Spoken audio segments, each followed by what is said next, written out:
Our players find themselves arriving at what looks at first glance like a festival of grandeur and excess in the city of Thorn's Reach.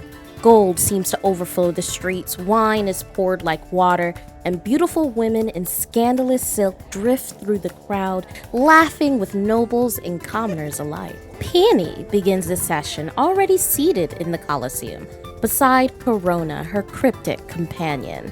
She's having fun, buying treasure, performing like a bard who's finally getting a moment of freedom, showing off her spoils to the one person she calls a true friend. But Corona's eyes fall on her new amulet, an amulet of transportation. He doesn't ask where it comes from, he just stares. And then he stares at her. No amulet will separate you from me. It is said almost casually, but it's meant to put her back in her place, to tame her excitement, to remind her of what is expected of her. The light leaves her eyes as she looks forward again, watching and waiting for the barbaric display to start. On the other side, Rowan mingles with nobles who all have silver tongues and gilded smiles. She's skeptical, of course, but she plays the game. She gambles, she barters, she wins gold, and she brushes off the flirty compliments of the jeering nobles and even teases them by glancing at their full coin pouches.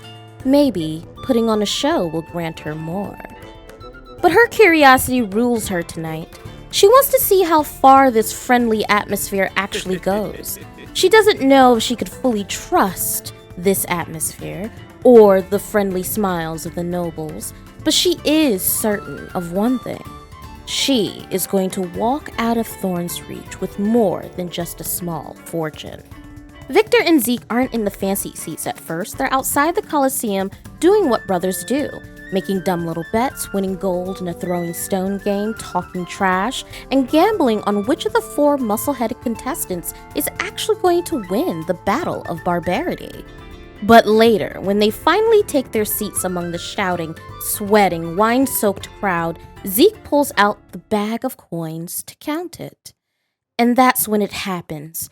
He freezes, his hand stiffens, his voice stops on the first number, and his mind starts to reel. He goes back and forth in this little twitching motion as he tries to pull the coin out of the bag. One.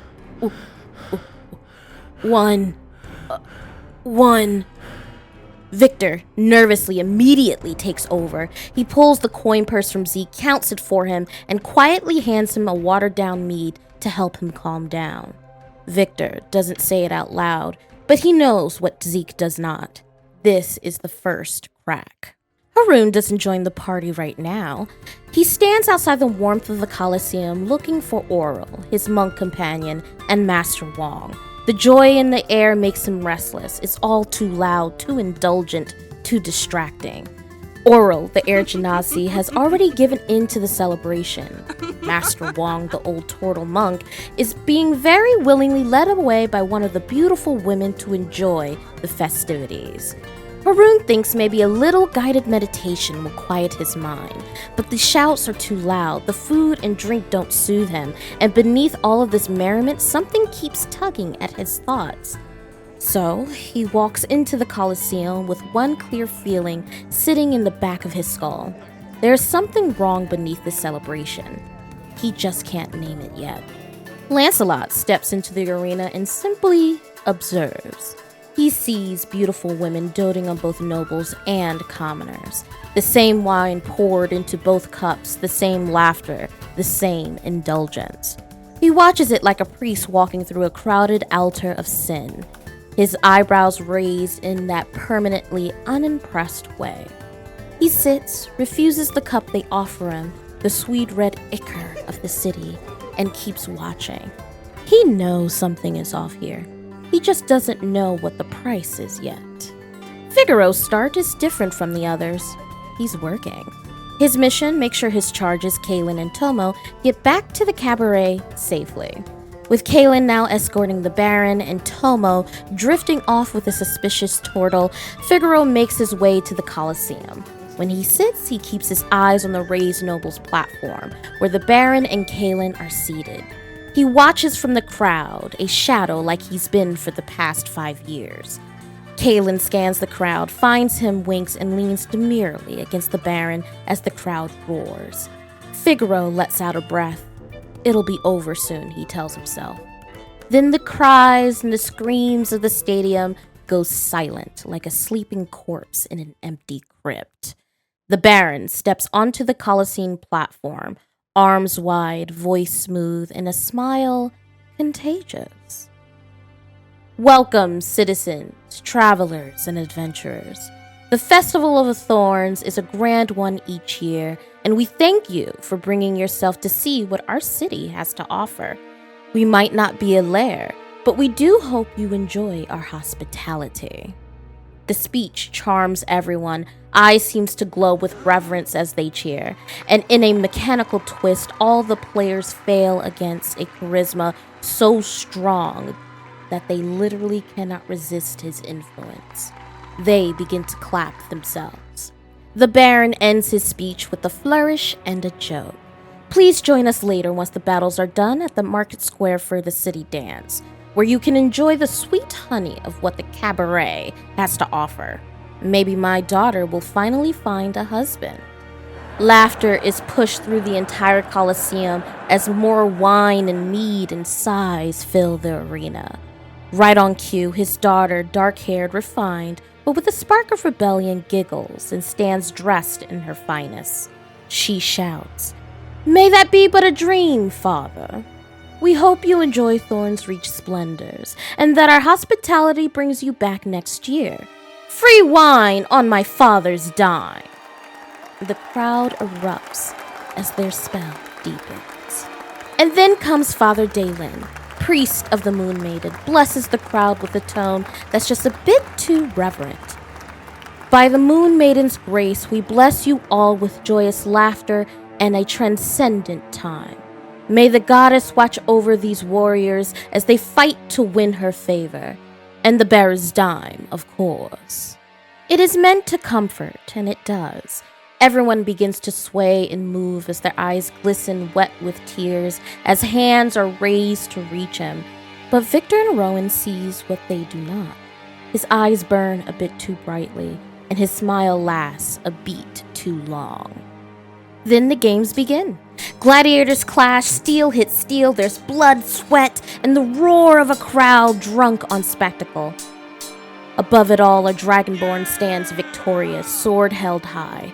His reward? A house. And enough gold to buy himself into nobility. The crowd loses itself again, dancing, drinking, singing, completely unaware that behind the laughter, guards are posted at every section, watching. Figguero sees it. One even locks eyes with him. A warning. An unspoken message. Obey. Conform. Entertain. And maybe, just maybe, you'll be rewarded. The cries of entertainment eventually spill into the night as the party and other witnesses of the barbarity leave the Colosseum to enjoy the dance of lovers and song, the temptation of losing yourself to complete oblivion. Music swells, an enchantress from the cabaret invites all to drink, feast, and celebrate, and they do. Even the most stoic of the party partake in this once-in-a-lifetime moment of pure abandon. But then the city mass slips. 6 red-eyed strangers emerge from the crowd, each lock eyes with a member of the party, offering a hand, and each begins the fall. Viktor spins a beautiful woman across the floor, her crimson eyes glinting under the lantern light. At first, he doesn't notice. The rhythm and warmth lull him into comfort. Then the weight comes, that familiar suffocating pressure of an unanswered prayer. His desperate bargains with the gods echo back to him. Why would they ever want him?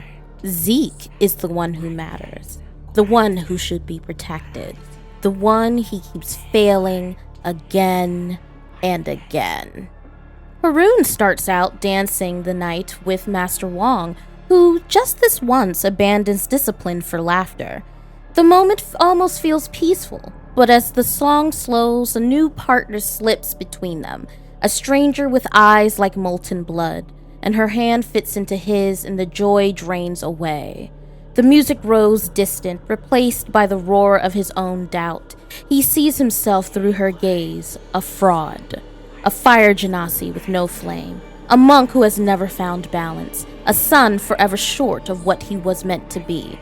Rowan, shy but eager to blend in, takes the hand of a red-eyed man whose smile is too perfect.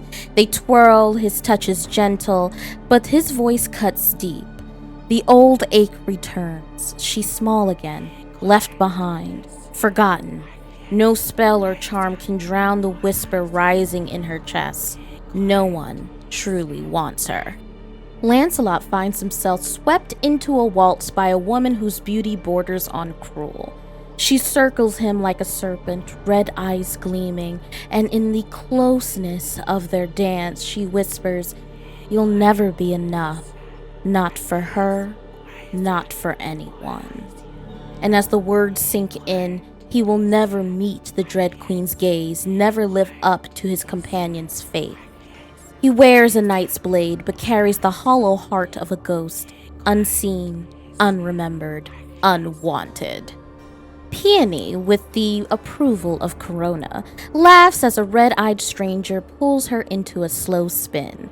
His charm feels disarming, even kind, until his breath brushes her ear. "You thought you can find your place, didn't you? You need him. Alone, you are helpless and dangerous."